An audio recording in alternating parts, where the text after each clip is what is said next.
Yaakov faced two threats from Lavan.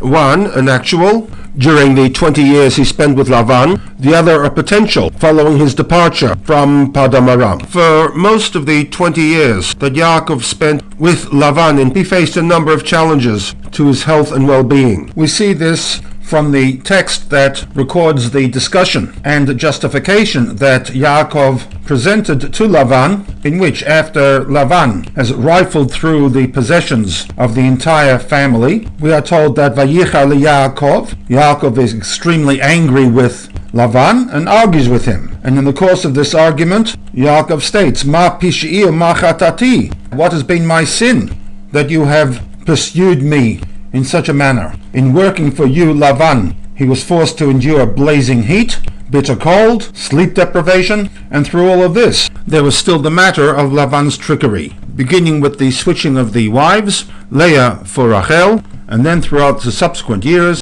in which his salary went through a downward spiral. V'tachlaves maskurti aseret manim, he tells Lavan. So we see that there was an ongoing relationship built upon deceit that Yaakov had to endure.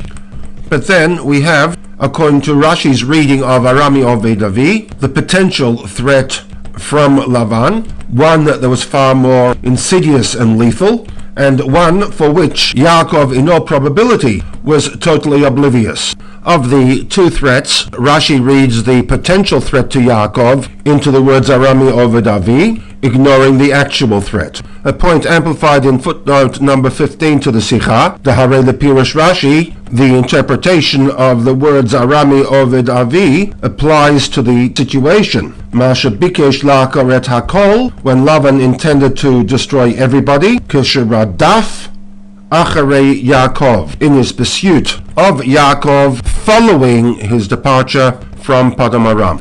That threat was merely a potential threat, she'az lo na'aseh b'poel shum ra'a liYaakov. Due to the intercession of HaKadosh Baruch Hu, Yaakov and his family did not come to any harm, as opposed to the other option, v'lo b'hazman sheYaakov haya etzel Lavan, that the Arami Oved Avi does not refer to the 20 years in which Yaakov lived in Padam Aram, which appears to be the interpretation offered by most of the other Mefarshi Chumash. With this background, we come to the second reason, in which the Rebbe discounts a distinction between the threat from Lavan and the threat from Esav. With respect to Mitzrayim, the second item listed in the declaration, we talk about the actualization and implementation for ethnic cleansing on the part of the Egyptians. Pasuk 6, 7, and 8 detail the events of that attempt. In contrast, in his interpretation for Arami Oved Avi, Rashi elects not to focus upon the actual, but rather the potential, one for which he was unaware. As such, if we are to exclude the potential threat from Esav on account of the fact that his plans did not materialize, then on that basis we should also exclude acknowledgement for God's involvement in protecting him from the threat that came to him from Lavan.